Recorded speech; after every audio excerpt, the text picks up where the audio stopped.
E hoje tivemos um dia de alta forte para o Bitcoin, para as criptomoedas, é disso que eu vou falar nesse vídeo. Vou atualizar a análise gráfica do Bitcoin que subiu forte nessa sexta-feira, vou atualizar a análise dos eventos que provocaram esses movimentos, também vou atualizar a análise dos eventos macroeconômicos que andaram movimentando os mercados americanos que caíram hoje e nos últimos dias. Vou atualizar a análise de sentimento do Bitcoin, a análise das principais criptomoedas do mercado, mas antes de continuar, meus amigos, não deixe de se inscrever aqui no canal da Aperio no YouTube, ativar o sininho para receber as notificações, deixar o like para dar aquela força, deixar seu comentário aí embaixo, ativar o sininho para receber as notificações, seguir o nosso canal da Aperio no Telegram e bora lá atualizar a situação do Bitcoin. E que dia, né, meus amigos? Hoje o Bitcoin aí subindo quase 5%, chegou a bater na máxima do dia em 67.466 dólares. E aí, será que a gente vai engatar um movimento de alta forte daqui para frente? Bem, em termos de gráfico, tá? O Bitcoin não tinha sinalizações muito claras ontem, tá? Algumas pessoas poderiam desenhar ali poderiam desenhar ontem ali uma possível bandeira de alta no Bitcoin, não sendo rompida porque não tinha sido rompida, né? Mas se formando ali no gráfico do Bitcoin, tá? Mas fato é que hoje ali por volta das 10 horas da manhã, o Bitcoin resolveu esticar o movimento para cima e subiu forte, tá? Mesmo num dia em que os mercados americanos estavam em queda, tá? Uma queda relativamente forte. O Bitcoin não estava nem aí hoje e foi lá e subiu e deu essa sequência de movimentos aí de alta, né? Mas agora, pessoal, tem uma situação, tá? Em termos de gráfico, a gente não tem nenhum padrão gráfico novo indicando aonde o Bitcoin vai, tá? Ontem a gente não tinha nenhum padrão rompido, rompeu hoje por volta das 10 horas da manhã, foi tudo muito rápido, tá? E agora também a gente não tem nenhum padrão novo, tá? Se a gente fizer aqui uma projeção, por exemplo, daquela última pernada de alta aí do Bitcoin para a gente saber até onde que ele deveria ir, a gente vê alvo ali no 67.900, então em tese ele já teria alcançado o alvo desse movimento, dessa bandeira de alta que ele rompeu aí hoje por volta das 10 horas da manhã, tá? Então, para mim isso aqui já é um caso aqui em que a gente não tem uma sinalização nova do ponto de vista somente do gráfico, tá? Da análise de sentimento, a gente tem sinais importantes, sim, para o Bitcoin, para as criptomoedas. Eu já vou falar disso aí daqui a pouco, tá? Mas, galera, o que a gente tem que olhar, tá? O que muita gente deve estar olhando e se perguntando, gente, o que está acontecendo, né? O Bitcoin está subindo forte hoje, quase 5%, no dia que o mercado americano está caindo, tá? Quando a gente vai ali para o SP500, está caindo. Quando a gente vai aqui para o DXY, índice dólar, está subindo, tá? Isso normalmente não é bom para o Bitcoin, para as criptomoedas. Geralmente, quando você tem um índice dólar subindo, as criptomoedas normalmente caem, né? Você vai lá para o Dow Jones, está caindo forte hoje. Tá? Você vai lá pro Nasdaq 100 caindo também, né? Então, você olha e fala, mas meu Deus, né? Normalmente o Bitcoin acompanha as bolsas americanas. Geralmente, quando as bolsas americanas caem, o Bitcoin cai. Quando elas sobem, o Bitcoin tende muitas vezes a subir. Não é sempre, tá? Mas na maioria das vezes. O que está acontecendo hoje?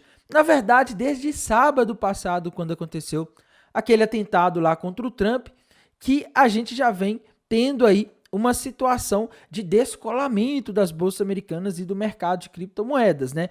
O Bitcoin vem subindo e as criptomoedas em geral vem subindo desde o último sábado ali, quando saiu a notícia daquele evento lá, onde o Donald Trump foi quase sofreu um atentado, né? Assim, ele sofreu um atentado, mas quase que acontece uma coisa, uma fatalidade ali naquele evento com ele. E quando a gente olha aqui em termos de movimento, a gente vê que aquilo ali foi o catalisador dessa subida dos últimos dias do Bitcoin, né? E depois disso a gente teve um evento hoje que pode parecer descorrelacionado com o Bitcoin, mas na minha visão explica muito do movimento que o Bitcoin andou fazendo hoje, tá? Hoje a gente teve durante a madrugada, era horário da madrugada aqui no Brasil, um apagão global aí, cibernético, né? Isso aí interrompeu o tráfego aéreo, interrompeu várias coisas, vários serviços aí ligados a servidores da Microsoft, a serviços da Microsoft foram afetados, né? Isso parou bastante coisa no mundo e o Bitcoin não parou, tá? Então isso acabou criando uma narrativa hoje que fez o Bitcoin já começar o dia bem, né? Essa aqui é a senadora Cynthia Lummis, se eu não me engano, tá? Não sei se é assim que se pronuncia o nome dela, mas ela comentou aqui, ela comentou no Twitter oficial dela hoje, você sabe que tipo de moeda não foi afetada pela interrupção, não foi afetada por interrupção cibernética generalizada? Bitcoin, né? Ela falou aqui. Tá? O que ela está querendo dizer com isso? Ela estava mostrando, olha, o Bitcoin, ele foi a moeda que aguentou essa situação aí e não sofreu, né? É lógico assim, pessoal, que quando você olha a situação a fundo aqui, tá? Você analisa essa situação, você entende que nem era para afetar mesmo. É algo que afetou ali um servidor da Microsoft, afetou algo ali ligado a serviços ali da Microsoft, coisas do tipo, tá? Não foi uma coisa que parou a internet globalmente, né? Então, isso aqui, na minha visão, é uma coisa que realmente não teria que afetar, tá? Mas isso aqui acabou gerando essa visão positiva no mercado, né? Teve 239 mil visualizações desse tweet dela aqui, tá? Esse post no tweet dela. E isso aí acabou gerando um certo otimismo e já fez o mercado começar o dia ali, o mercado de criptomoedas começar o dia bem, né? Começar o dia de bom humor. E como se não bastasse, a Bolsa de Chicago hoje deu uma data oficial para o lançamento do ETF de spot, o ETF Spot de Ethereum, tá? Ou um ETF de Ethereum à vista lá na Bolsa de Chicago. E isso, meus amigos, para a semana que vem, tá?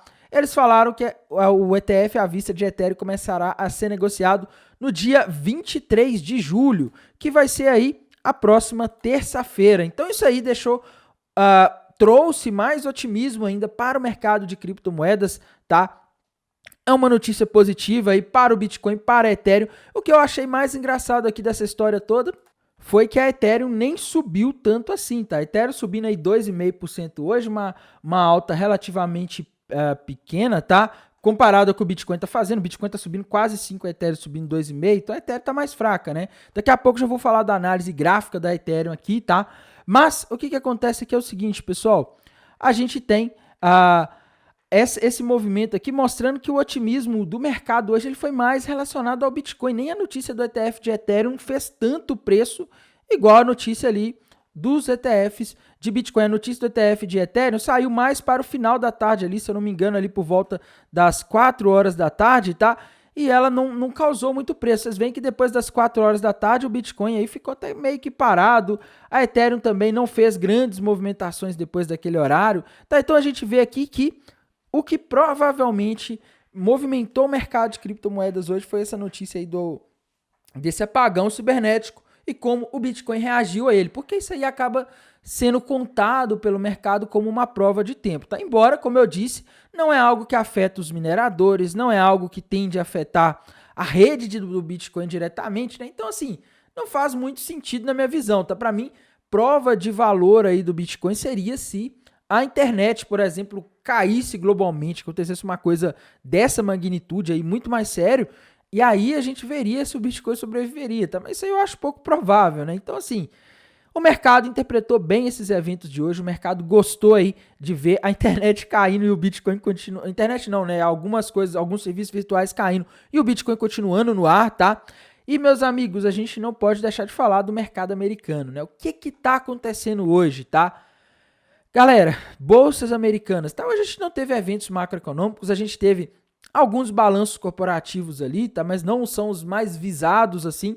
E a gente chegou agora na temporada de balanços aí do segundo trimestre de 2024 e o mercado parece não estar reagindo bem, tá? Quando a gente vai aqui para o SP500, o índice das 500 maiores empresas listadas em bolsa nos Estados Unidos, ele está caindo, tá? Quando a gente vai aqui para o Dow Jones, que é o índice das ações mais tradicionais, que inclusive estava subindo nos últimos dias, se beneficiando de uma rotação de carteiras, ele está caindo também, tá? Quando a gente vai aqui para o Dow Jones, aliás, para o Nasdaq 100, tá caindo também, tá? Qual que é o grande temor na minha visão aqui agora, tá? O grande temor é se começar a ter uma realização em relação aos projetos de inteligência artificial, tá? Não sei se vocês se lembram, mas o que puxou as bolsas americanas aí de 2023 até agora para cima foram as especulações em torno da inteligência artificial, de como ela poderia trazer lucro aí nos mercados, né? As empresas ligadas à inteligência artificial se valorizando muito, principalmente a Nvidia, né?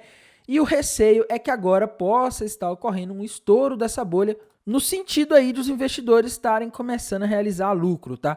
O problema desses movimentos aqui, por exemplo, a Nvidia, empresas ligadas à inteligência artificial, é que muitos hedge funds estavam comprados, tá? Então, se você começa a ter aí o preço caindo, você pode começar a ter uma zeragem de posição, você pode começar a ter stops aí sendo acionados e o mercado pode começar a descer, tá? Então isso aqui é uma coisa que a gente tem que ficar atento. A semana que vem a gente vai ter alguns dados aí extremamente relevantes do ponto de vista macroeconômico. A gente vai ter os balanços, então semana que vem ela tende a ser uma semana agitada para os mercados. Igual eu falei, hoje o Bitcoin não está acompanhando, mas, por exemplo, se a gente começar a ter uma realização mais pesada aí no Nasdaq, que é uma bolsa que o Bitcoin acompanha, nas próximas semanas a coisa pode ficar complicada para o Bitcoin. Então a gente tem que ficar de olho nisso daqui, tá? E temos que olhar a análise de sentimento do Bitcoin, ela está trazendo algo interessante aí para os mercados. Quando a gente vai aqui para o TRDR, a gente vê algo interessantíssimo, tá? O long short ratio está abaixo de 1, meus queridos. É isso mesmo, tá? A gente agora na Binance Futures tem mais pessoas shortando do que apostando na queda. Então o pessoal tá, aliás, mais pessoas shortando do que apostando na alta, me desculpem, tá? Isso quer dizer o seguinte, a maioria das pessoas que estão operando lá, que estão com posições abertas aí, estão apostando que o Bitcoin vai cair. Geralmente, quando a maioria aposta que ele vai cair, ele sobe, tá? A gente vê isso aqui não só pelo long short ratio, mas aqui também pela taxa de funding que está negativa, mostrando que a Binance está tendo que cobrar funding, cobrar taxas das pessoas que estão apostando na queda do mercado, né? Geralmente, quando uma corretora tem que apostar, tem que cobrar de quem está apostando na queda, é porque você tem muito mais pessoas apostando na queda e para manter o preço do contrato equilibrado, a corretora acaba sendo forçada aí a taxar as pessoas que estão na posição que tem mais capital apostando, tá? Para manter o contrato equilibrado.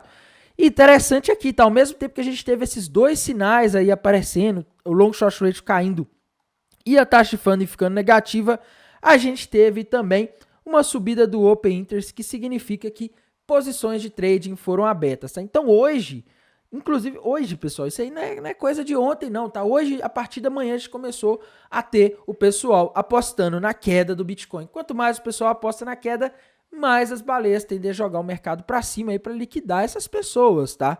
Ou seja, sinal de alta, tá? Então, a situação aqui no TRDR tá legal. E quando a gente vai aqui para High Block, a gente tem uma divergência em relação ao que a gente vê no TRDR, né?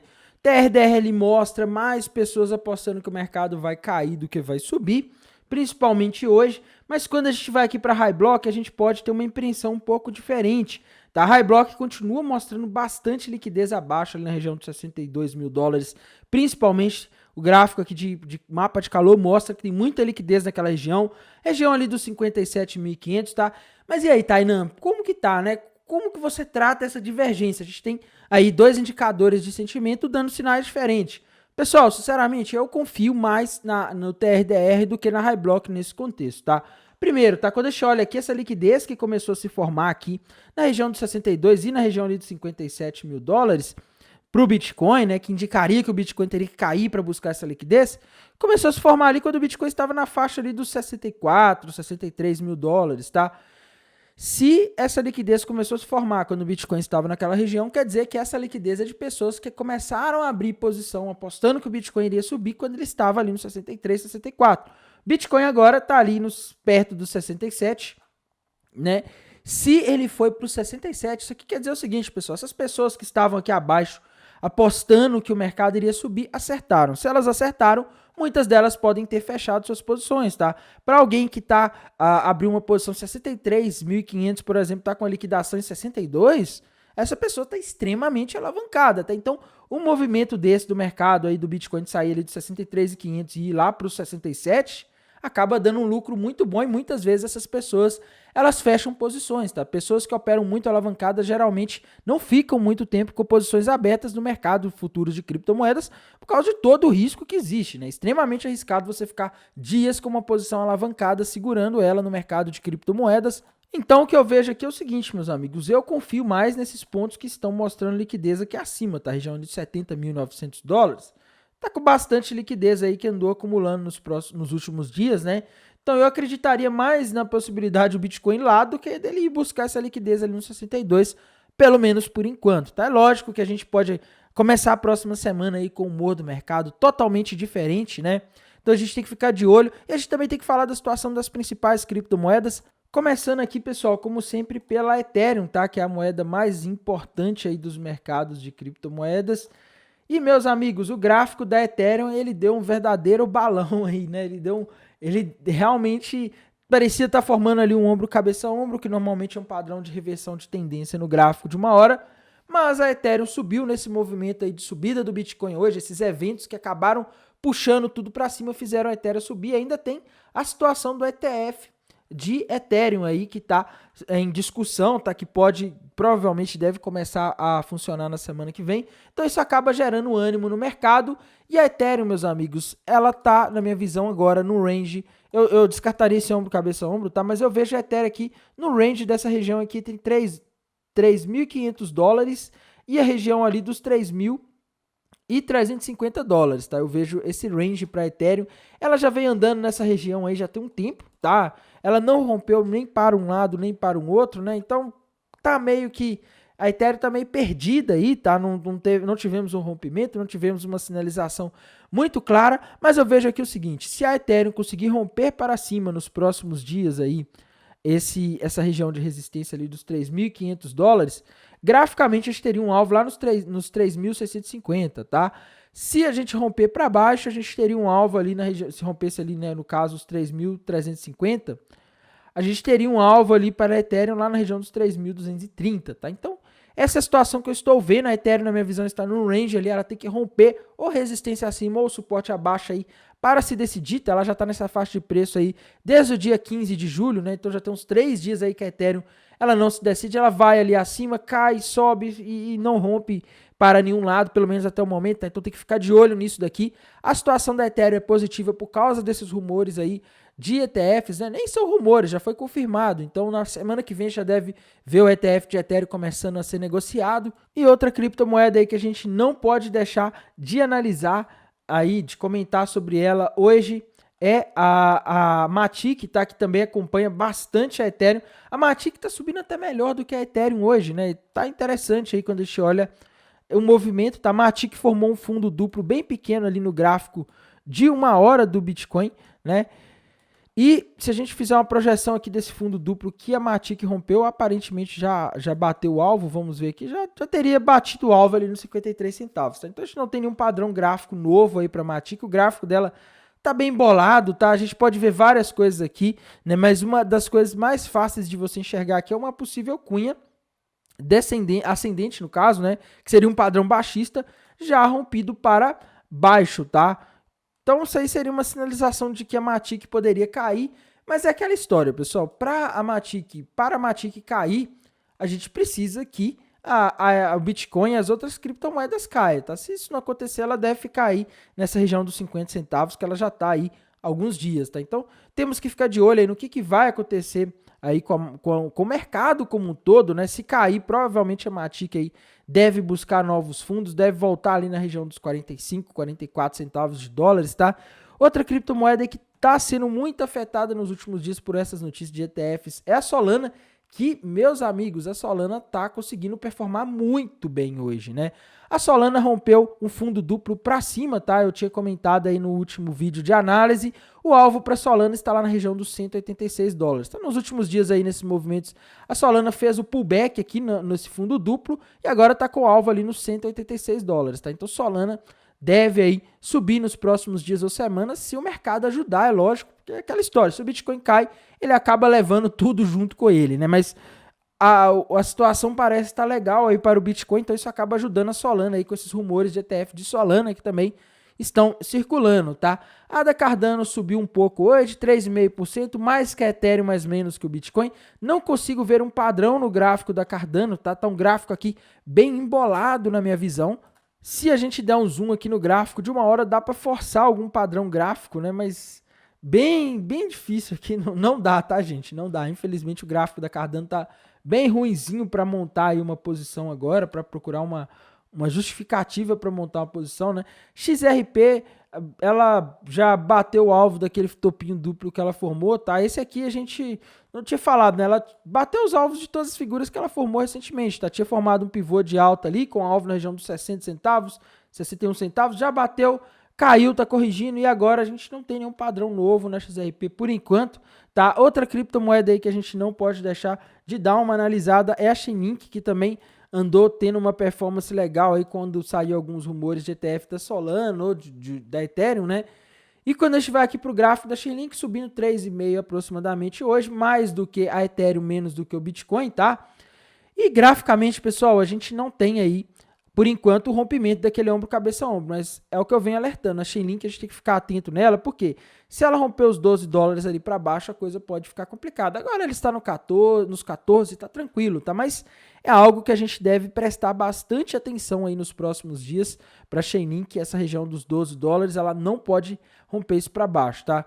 Não temos padrões gráficos novos aí, pelo menos eu não consigo enxergar aqui na Chainlink, tá? Mas vale a pena a gente ficar atento aí no que vai acontecer com a Chainlink nos próximos dias. Dá para forçar aqui talvez o desenho de uma cunha descendente, né, que é um padrão que normalmente indica alta, tá? Mas assim, vamos ver aqui até onde que seria o alvo dessa cunha descendente aqui que a Chainlink estaria formando, né? Se a gente fizer uma projeção aqui para cima, a gente teria alvo para ela lá na região de aproximadamente $15, tá? Então a Chainlink, olhando só o gráfico de uma hora aqui, poderia ir nos $15, tá? Mas tem que lembrar que tudo depende aqui do que vai acontecer com o Bitcoin, então é bom se você for fazer um trading aí e subir no stop e não ficar esperando o mundo ser o melhor possível, tá? A Secret, pessoal, aquela moeda que a gente fez o trade aí no início da semana, o trade ali deu certo, né? Ela já bateu nos alvos ali perto dos 30 centavos de dólar, foi ali nos 29 e alguma coisa, quase 30, tá? Ela tinha iniciado a formação de um topo duplo ontem, mas ela não rompeu, tá? E é aquela história, se não rompe, não confirma, se não confirma, não muda nada aí do ponto de vista de análise, tá? E agora parece que ela fez um outro padrão aqui interessante também, tá, pessoal?